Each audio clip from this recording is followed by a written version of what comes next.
Assalamualaikum, jumpa lagi dalam channel kita pembacaan audiobook Indonesia. Ini saya bacakan novel Aisyah karya Eraslan, Sybil Eraslan. Buku ini menggunakan kata ganti orang pertama yaitu aku, seolah-olah Sayyidah Aisyah sendiri yang membacakan kisahnya. Ayo kita mulai. Bismillah. Kenangan-kenangan masa kecilku. Sejauh yang kutahu, ayah selalu terlihat baru bagiku.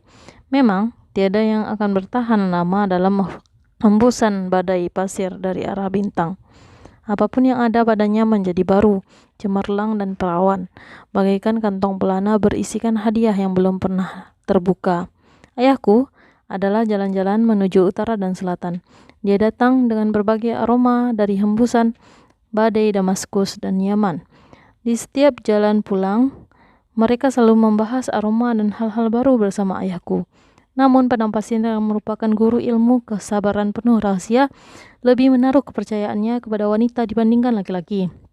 Jadi, kesabaran kuat diberikan kepada para wanita, sementara perjuangan di bawah badai-badai pasir yang dahsyat diberikan kepada para lelaki. Kami menunggu ayahku, Abu Bakar, dengan kesabaran penuh dari setiap perjalanan yang ia tempuh. Terik panas Mekah yang memanggang atap-atap tanah kami disertai hawa dingin mulai berhembus cepat setelah matahari terbenam. Pada malam hari, atap-atap berubah menjadi teras bintang bersama para wanita setia yang menunggu perjalanan pulang suami mereka sambil mengantar anak-anak tidur dengan cerita. Kabut debu keemasan seakan-akan turun menghujani kota bersama dengan kilauan bulan purnama. Bayangan padang pasir dari sinar bulan pun menyelimuti kota seperti sihir. Bayangan itu menyentuh permukiman yang berada di tempat lebih tinggi. Dipenuhi rumah kecil berdinding kapur, rumah-rumah orang kaya dan bangsawan tampak seperti istana dari gading dengan tembok halaman nan luas. Bahkan ada pula rumah pedagang berupa tenda-tenda yang menyebar di tempat terbuka dan rumah beratap ranting-ranting kurma. Itulah tempat persinggahan bagi para musafir. Semua kagum atas sentuhan bulan purnama yang penuh misteri. Mekah berubah menjadi kalung dengan bandul berkilau cahaya terang. Bulan purnama dan Mekah. Kepulangan ayahku sering bersamaan dengan kemunculan purnama. Semasa kecil, saat-saat itulah yang paling tak sabar dan paling kutunggu. Hembusan lembut kesejukan dibarengi debu tanah yang melayang-layang di atas rumah berterbangan menuju air mancur setelah beberapa saat tadi bertiup di halaman rumah.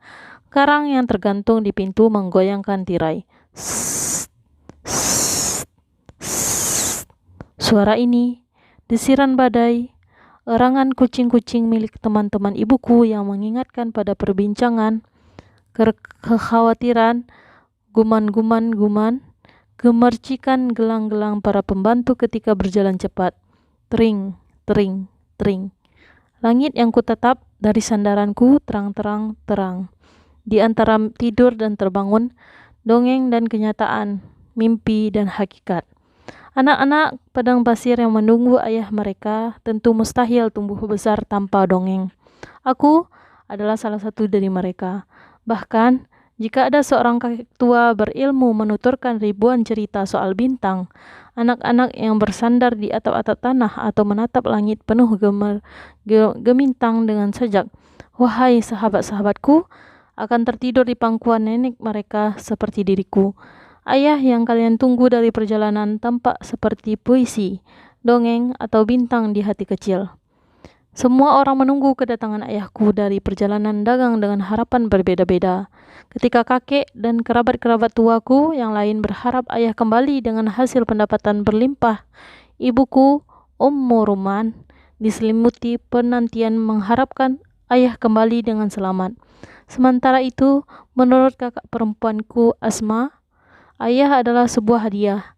Setelah bersama-sama menempuh kebahagiaan dan kesedihan, ayahku Abu Bakar, beliau itu layaknya bayang-bayang pohon yang sejuk dan aman bagi ibu maupun kakakku. Bagi kakakku, ayah itu seperti hadiah dari setiap kali perjalanan pulang. Sebaliknya, kesopanan dan ketaatan kakakku menjadi hadiah tersendiri bagi ayah.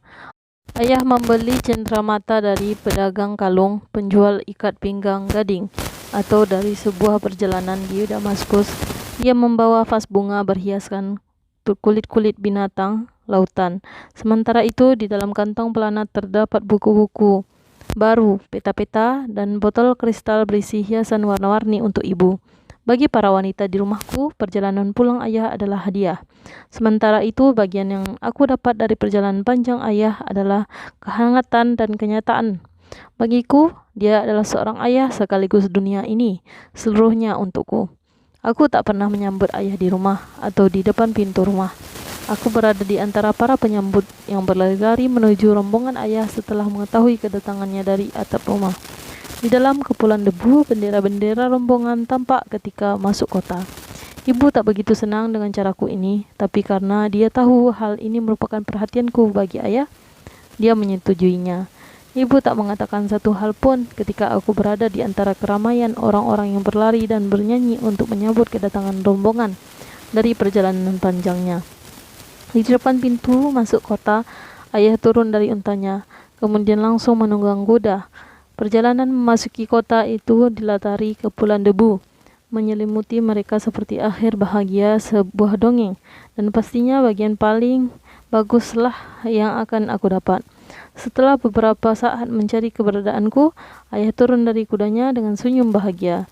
Setelah berlutut dan membuka kedua tangannya, kata pertama yang diucapkan adalah, "Putriku, Aisyah." Ketika memeluknya, seakan-akan seluruh jalan di dunia ini membentang untukku. Aku menjadi seorang ratu dalam pelukannya. Kerinduanku kepada ayahku leleh dengan pelukan ini. Diriku seakan-akan mengenakan mahkota yang tak seorang pun melihatnya selain aku. Ayah selalu menjadi mahkota di kepalaku. Kemudian dia memegang kedua tanganku, mengangkatku ke kudanya. Dia tak mengizinkan para pelayannya ikut memegangi tali kudanya. "Bicaralah, wahai Humaira, apa kabarmu?" tanyanya sambil tersenyum. Aku tahu selalu berada di bawah ajaran sopan santun ketat karena didikan ibu.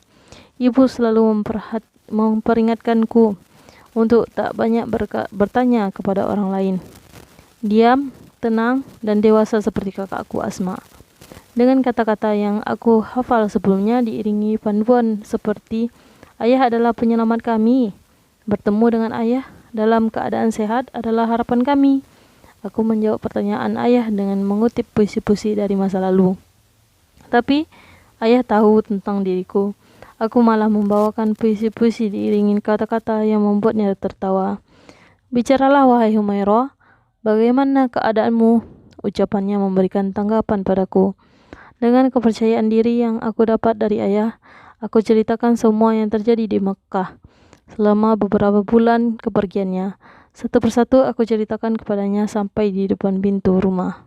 "Aisyah, aku sudah memberitahu kepadamu," ucap ibu dengan nada menyalahkan saat memulai pembicaraan.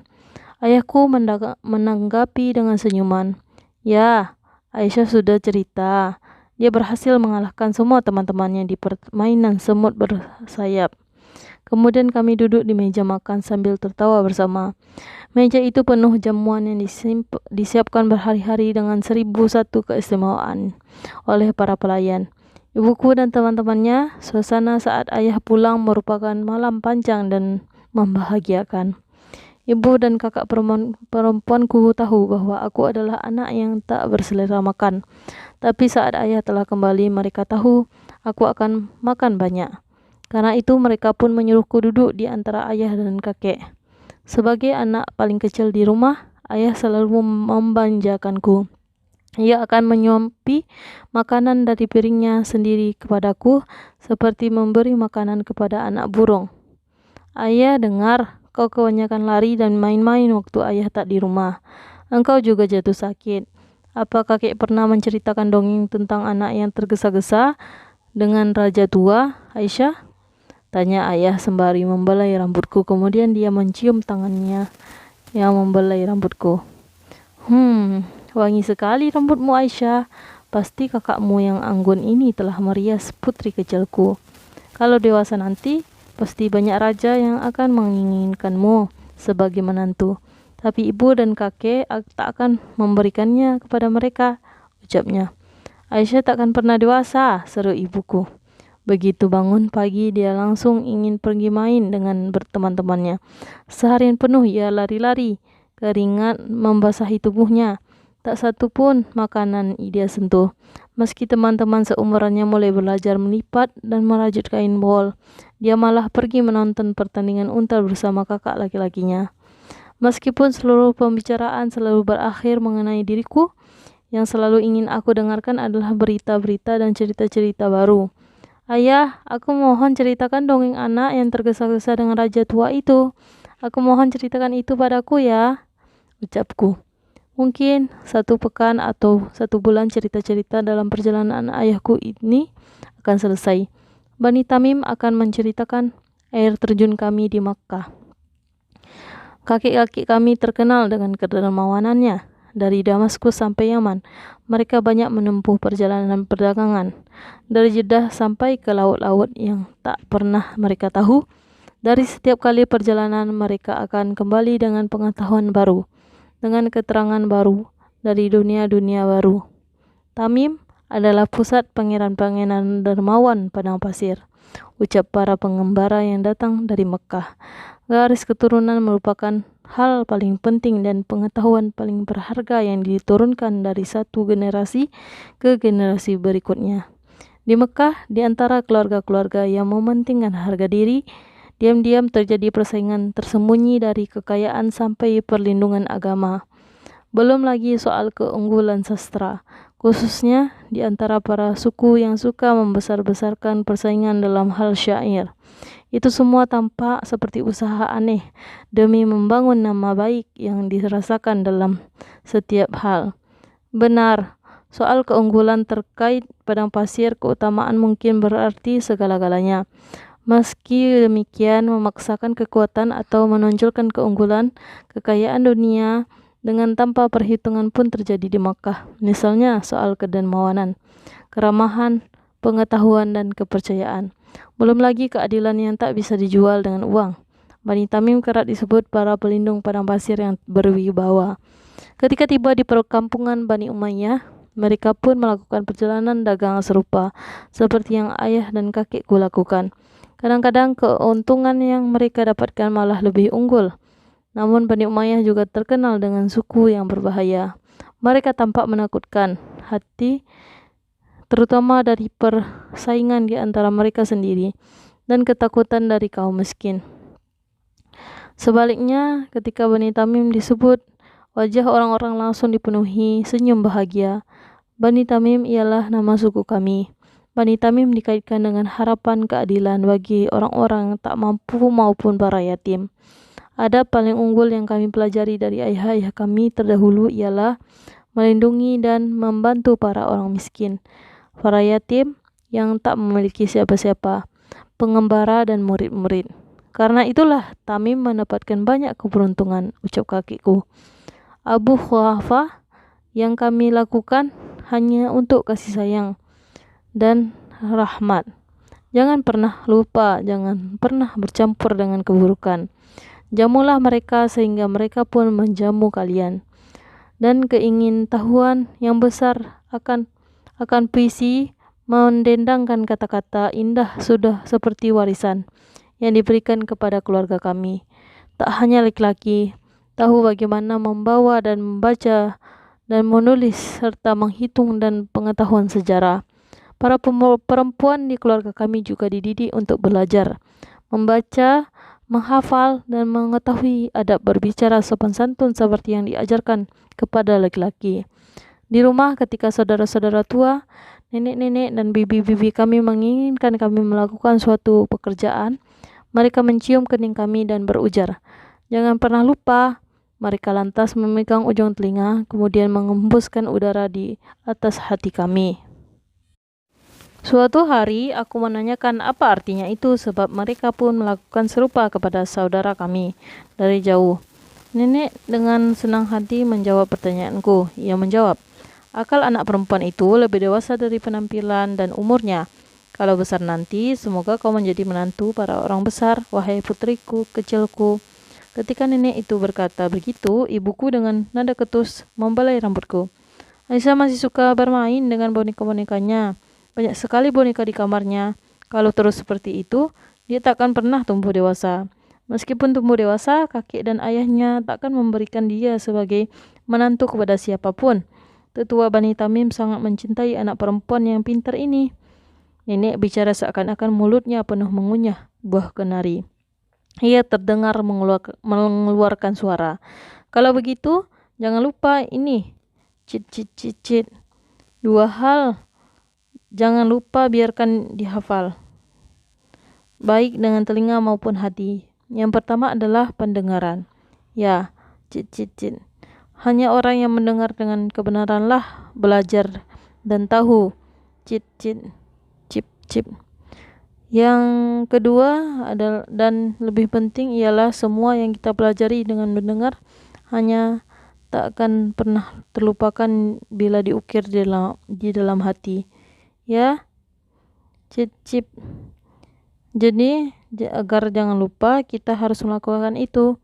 Jika mengerti betul atas apa yang didengar, kita takkan pernah lupa.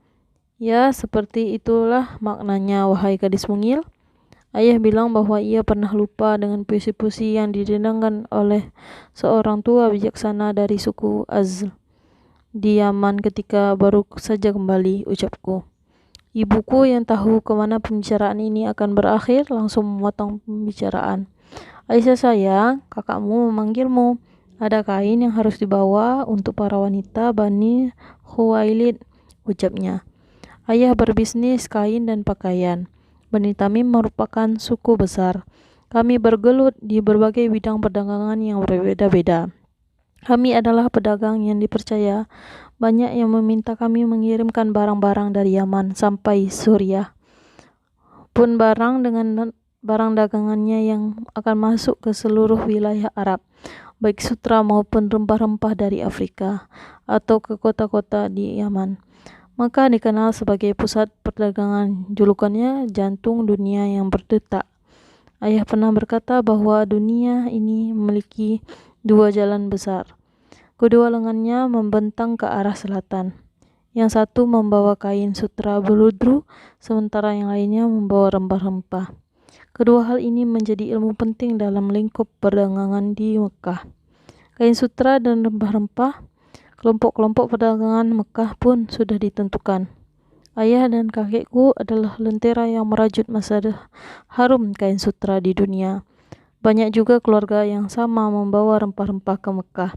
Namun entah mengapa kelompok bisnis rempah-rempah yang juga berdagang minuman keras, permata dan bahan kimia selalu bersandar pada orang-orang bersenjata, petugas keamanan yang bengis, dan para tukang pukul. Menurut kelompok kain sutra, termasuk kami, golongan rempah-rempah punya peluang untuk menjadi lebih berani, agresif, dan kerap zalim. Pada saat bersamaan, mereka juga memegang kekuatan tentara yang melindungi kota, yaitu tentara yang diperlukan bila kota berada dalam situasi perang. Bani Tamim sendiri berurusan dengan perdagangan kain sutra yang datang dari Basra dan Damaskus. Aku ingat perjalanan ayah ke Yaman yang berlangsung cukup lama, dan petualangan aneh waktu perjalanan pulang. Ibuku adalah wanita yang berhati-hati. Dia selalu memperingatkan kami untuk tidak menceritakan apa yang diceritakan ayah dalam perjalanan pulang kepada orang lain. Meski tubuh kecilku saat ini tak begitu paham akan hal itu, aku belum tahu apa arti perintah untuk diam ini. Ceritanya, ayah bertemu seorang tua dari suku Azl ketika berada di Yaman. Orang tua ramah ini banyak membaca buku, mengetahui Taurat dan Injil, bisa berbicara bahasa yang berbeda-beda. Dia berkata, "Wahai pedagang muda, apakah kau dari masyarakat haram?"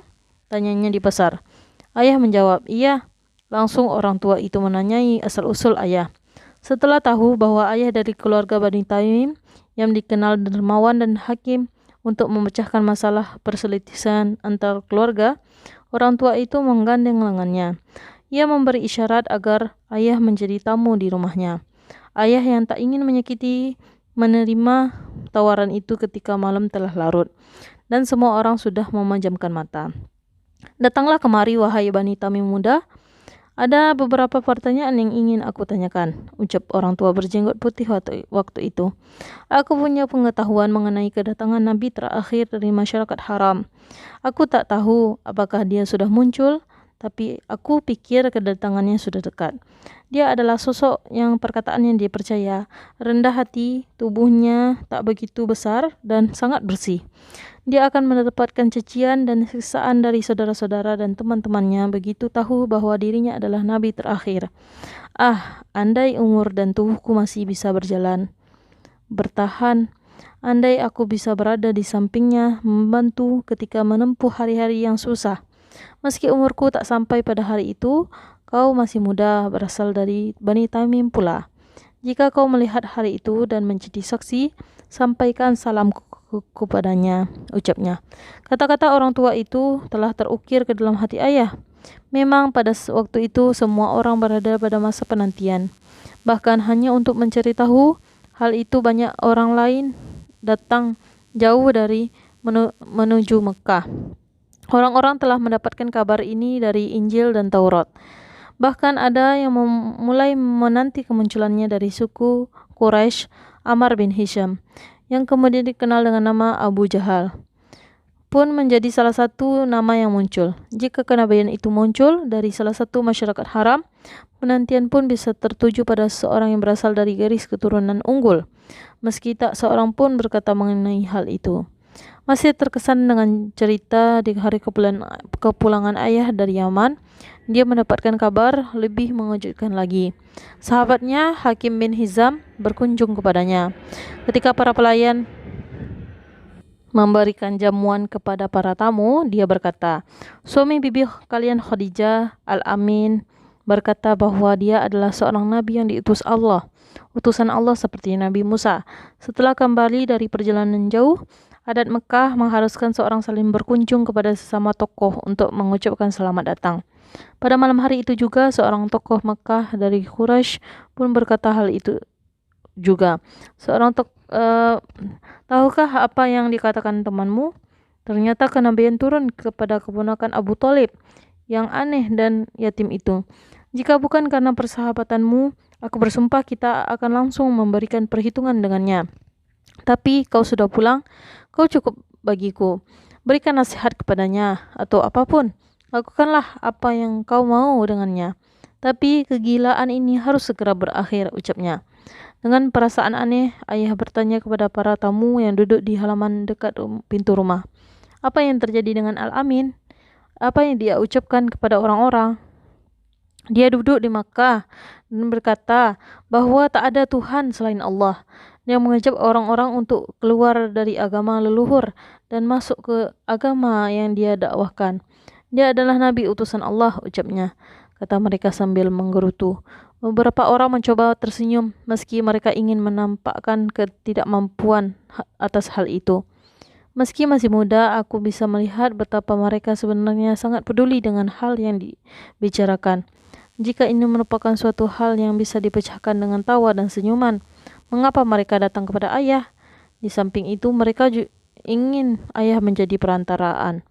Setelah ayah menjamu dan mempersilahkan para tamu pulang, dengan segera dia pergi keluar. Muhammad di mana? Ucapnya bertanya. Begitu mendapat jawaban di rumah Khadijah, dia segera tiba di rumah itu. Mereka berdua berbicara mengenai apa yang terjadi sambil berlutut. Setelah mendengarkan Al-Amin dengan seksama, ayah menceritakan apa yang dia dengar dari seorang bijaksana tua di Yaman. Kemudian ayah bertanya sesuatu. Wahai sahabat baikku, siapa yang mengajari apa yang kau katakan ini? Malaikat agung yang juga memberi kabar kepada para nabi sebelumku, wahai Abu Bakar. Ayah kemudian berseru, atas nama ayahku, ibuku, dan sahabat-sahabatku, aku percaya dengan apa yang kau jelaskan kepadaku. Ulurkan tanganmu, aku bersyahadat bahwa tak ada Tuhan selain Allah. Kau adalah Rasulullah. Ketika ayah kembali ke rumah dari pertemuan singkat tapi penting itu, dia mengumpulkan seluruh anggota keluarga dan menjelaskan satu persatu. Orang yang tak pernah berbohong kepada orang lain, orang yang dipercaya akhlak dan perkataannya, apakah dia bisa berbohong mengenai Allah? Tak perlu diragukan lagi. Dia berkata benar, ucapnya. Perkataan ayah atas ucapan syahadat Menjadi muslim tanpa keraguan dan kekhawatiran sungguh menyenangkan hati Rasulullah. Mekah telah berubah menjadi dua gunung dengan puncak tajam berbatu-batu terjal. Di antara dua gunung ini, tak ada hal lain yang menyenangkan hati Nabi terakhir seperti ucapan syahadat yang diucapkan oleh Abu Bakar As-Siddiq. Ayah ialah orang dewasa kedua setelah Khadijah, Sayyidah Khadijah yang mendukung Rasulullah SAW. Dia ada di urutan kedua. Urutan kedua ini juga merupakan tanda kesetiaan, merupakan kebanggaan dan kehormatan bagi ayah di sepanjang hidupnya. Seluruh anggota keluarga mengikuti jejak ayah kecuali kakekku Abu Kuhafa. Rasulullah memberikan julukan kepada ayah As-Siddiq atas keimanannya yang bersih tanpa keraguan, kesetiaan dan perkataan yang jujur. Sementara itu julukan Atik juga diberikan Rasulullah bermakna seseorang yang terbebas dari azab neraka. Sepengetahuanku, ayah adalah seorang yang setia kepada Rasulullah. Karena belas kasihannya kepada Rasulullah sering berucap, orang yang berbelas kasih kepada ayahku pun karena seluruh kekayaan dan dirinya dihibahkan untuk Islam dan kaum muslimin. Rasulullah juga memanggil ayah dengan panggilan Zulhilal. Aku Aisyah, putri As-Siddiq. Aku Aisyah, putri Zulhilal. Aku adalah putri Abu Bakar yang berbelas kasih dan atik. Terima kasih telah mendengarkan. Tunggu episode selanjutnya ya. Assalamualaikum warahmatullahi wabarakatuh.